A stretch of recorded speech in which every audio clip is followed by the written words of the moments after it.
Yo, what's going on everyone? Welcome back. Zach Lesage here. Today I'm going to share the top 10 best decks in our standard format that we have all the way up until Paldea Evolved. We just had the North American International Championships, which certainly, can barely pronounce that, shook up the metagame, and we have a few new decks in the top 10. Is your favorite deck there? Is it high list, low list, not on the list at all? We'll find out. In this video, I'll share all the lists. If you're watching on YouTube, you can go ahead in the pinned comment and grab any of the lists, copy and paste, and a lot of the videos, a lot of the decks have corresponding videos for you to learn more about that deck. If you need anything else, head up to Shuffle Squad for some coaching on Metafy. I'm sure you can check us out over on there. But give this video a like, subscribe already if you haven't already, and let's jump into our number 10 pick. The Shuffle Squad is proudly sponsored by Ultimate Guard, PTCGL Store, and Atlas TCG. Check out the description below for discount codes and affiliate links to support the squad.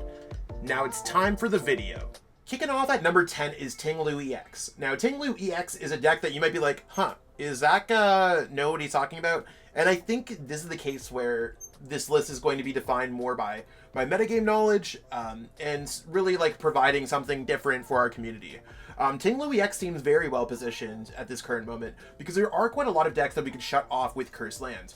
So as long as Ting-Lu's in the active spot and your opponent's Pokemon in play have damage counters on them, excluding their EXs, we're able to shut down their abilities. With a lot of Arceus decks seeing success now, this deck is kind of a different version of Rapid Strike Urshifu that won in the North American Internationals, where we're targeting different decks, but it seems to be doing quite well in this format. I did see in one of the online lists, not entirely sure, that there was Drapion V-Star. I really like that for the addition of the deck because you could use the V-Star ability to do damage in between turns and maybe get a back-to-back land scoop. A lot of ways to manipulate damage counters with Radiant Alakazam and Hawlucha. So this deck definitely gets my stamp of approval in terms of it being weird. Wouldn't necessarily play this into a field of Gardevoir, but against a lot of the other top decks right now, this seems like a really good choice. Slipping into number 9 this week is going to be Mew VMAX. Now, this is a deck that's seen success since the beginning of Fusion Strike, so it's either going high or it's going low. It's either did successfully recently or it's about to. And I think that's where Mew is always on this kind of like chart where it's like waves. Right now, I think we're pretty low because this card just won the Late Night Invitational.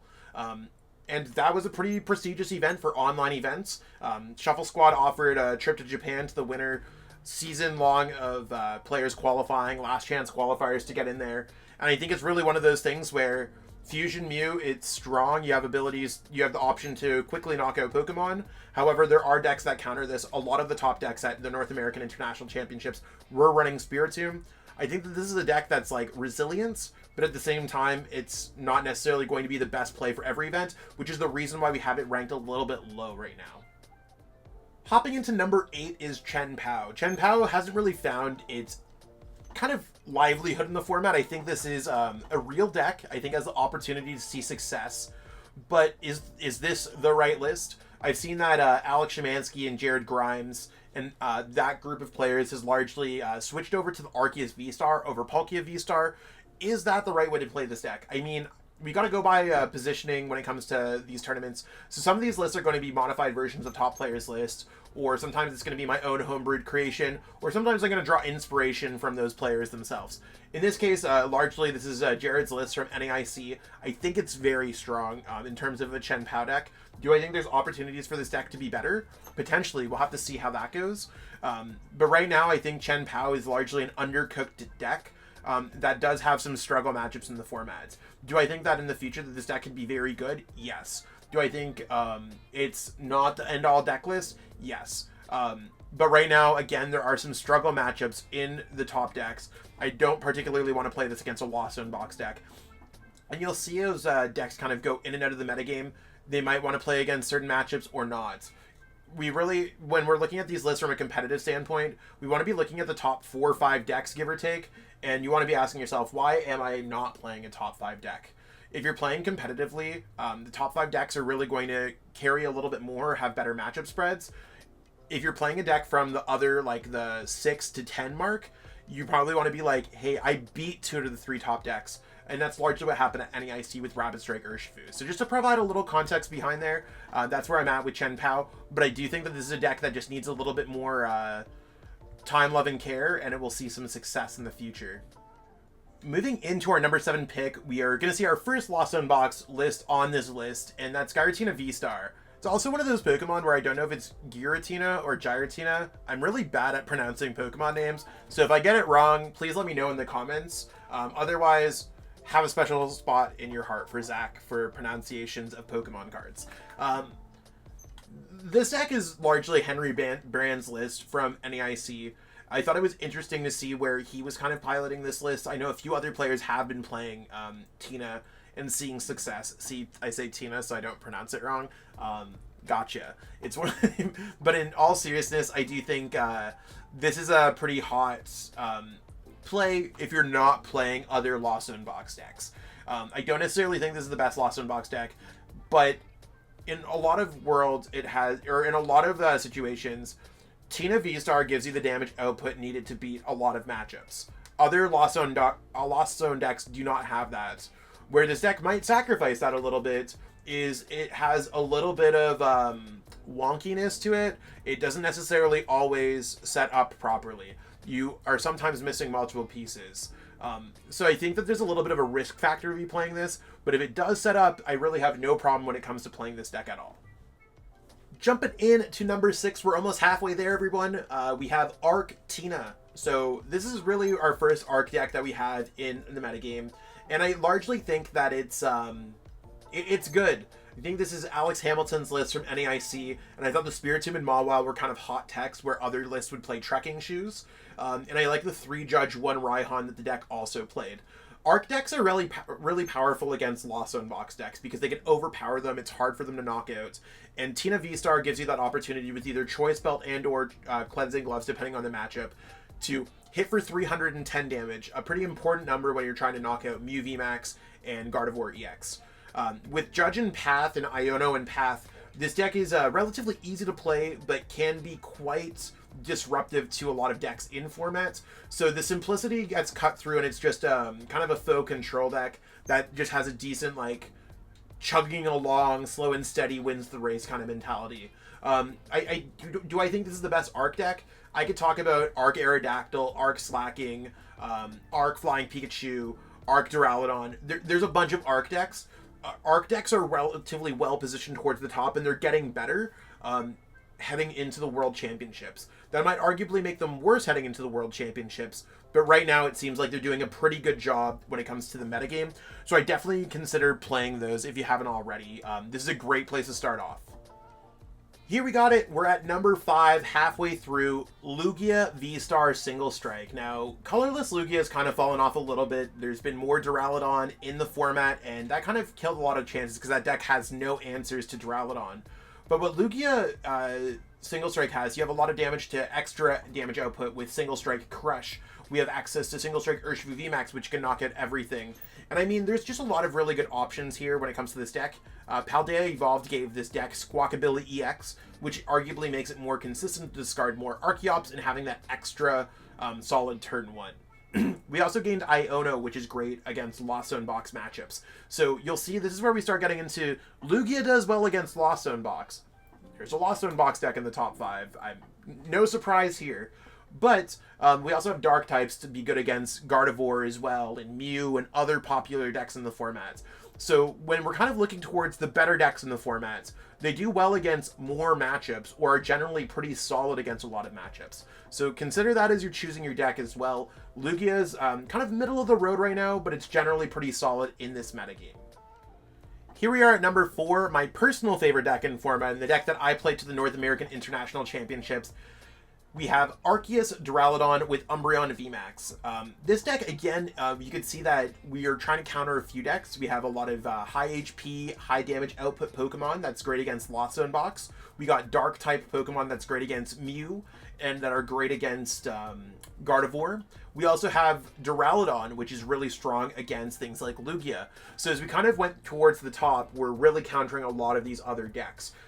And this deck to me seems like it's the best Arceus deck. No surprise, it's the highest ranked Arceus deck right now. Maybe some are better in some situations, or if we want to factor in the Arceus mirror matches, maybe it's better to play Arc Aerodactyl or Arc Slacking or something else like that. Overall, I think that this is a very powerful Arc deck, relatively easy to pilot, and well positioned heading into a lot of your locals, online events, and world championships.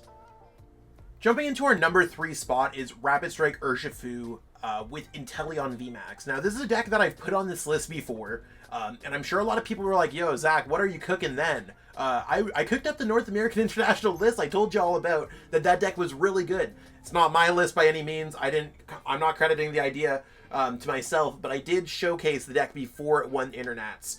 So if you're ever looking for a great place to learn more about Pokemon, whether it comes to private coaching, team coaching, or just watching this content, I got the knowledge. Okay. The goal of this deck is we have ways to snipe a lot of our Pokemon in play. So Pokemon like Ralts and Comfey have low HP, Double Gunner and Rapid Strike Urshifu, ripping those Pokemon to shred, or maybe getting an extra turn with Medicham and Radiant Alakazam, give you a lot of opportunities to overtake your opponent. That's it. That's the deck. Anything further than that, you're going to struggle. If you're not doing those things, this deck is not as well positioned against other decks. It's not going to flat out lose to a Lugia, but it's also not necessarily going to have an easy time. So this deck gets very specialized against the top decks. It starts losing against decks like Mew pretty easily. So this deck could very well slip off the ladder or win Worlds. Either or could happen. Here's our runner-up deck, Lost Zone Turbo. Shout out to my friend Tyler for his list. He saw success at the Late Night Invitational and a bunch of online events with similar lists. This deck is just default the best Lost Zone box deck in the game. I mean, maybe you could work on the list a little bit and find something that suits your playstyle, but Turbo Lost Zone boxes become the best because you need the speed to knock out Arc decks. You need the speed to be able to outpace Mirror. You need the speed in order to get off that turn 2, turn 3 Lost Mine against Gardevoir. This deck seems to have it all and has enough counters to the metagame to remain in relevance. I mean, Dragonite does well against Arc decks, Raikou does well against Lugia decks, Drapion does well against Mew decks, and it does well against Gardevoir decks. And of course, layer that with Sableye and Cramorant, and of course, Radiant Greninja too. This deck has a lot of really cool plays that you can make, and that's one of the reasons why it's at the absolute top. Now, when it's at the absolute top, we're going to have some struggles with players trying to counter this. This is where we've run into Rapid Strike, Urshifu, Inteleon. Those decks will beat this deck most of the time. You can find lines of play that allows you to win, but the better this deck is, the worse position it kind of is in a way. So while it is number 2 by default, it might not always be the best play. Look for metagame trends to see what's going on. Like, for example, if everyone's playing Rapid Strike Urshifu in your locals, I would not necessarily be playing this deck. But what do you think our number 1 deck's going to be? Take your best guesses in the comments below. Scream them out loud. Hit that subscribe button. Hit that like button. And let's see what our number 1 pick is. Here we got it, our number 1 pick, Gardevoir EX, the deck that saw 2 players make top 4 of the North American International Championships, and I think it's largely poised to be one of the best decks at Worlds, very similar to how last year Palkia was the best deck heading into Worlds. This deck might get countered a little bit. The list that I have here is relatively pretty standard, taking inspiration from a lot of top players. Biggest thing that I do want to point out here is the routes with Psyshot. I've cut all the teleportation burst routes from the deck because when it comes to mirror matches, which I largely expect are going to be a lot, Psyshot does give you an opportunity to knock out Gardevoirs that have put 6 damage counters on them and attacked with Brainwave. Same thing with Zacian V. We have ways to knock out our opponent's Pokemon. Maybe they put too many on a Zacian or anything else like that. Psyshot might bring us closer to those one-shots as a single prize card Pokemon.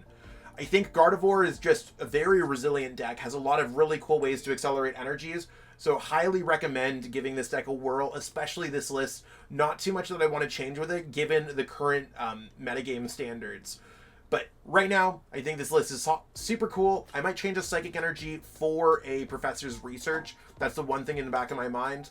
But I'll flip-flop and back and lose sleep over it myself. Stay tuned for more great. Let me close things off. Do you agree with our number 1 pick? Am I right? Is Gardevoir the best deck in format? Let me know in the comments below. I do get back to most comments available, pretty much all the comments most of the time. That being said, hopefully you enjoyed this video. Be sure to check out other content that we got from the Shuffle Squad and myself, Zach Lesage, and stay tuned for more great videos this week. Hope to catch up with all y'all soon. Peace out and have a great one.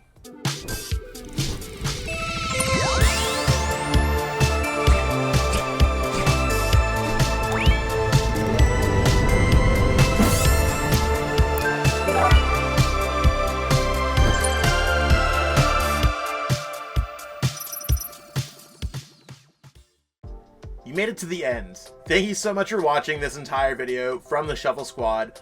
Honestly, from the bottom of our hearts, we appreciate each and every person that supports our content, watches what we have going on every single day, every single week, even from time to time, and continuously allows us to have a forum to project our creative content towards the Pokemon TCG community. So if you haven't already, be sure to give this video a like, subscribe to the channel, and even leave a comment to help boost the YouTube algorithm. That being said, we'll catch you with our next video. Thanks again. Take it easy.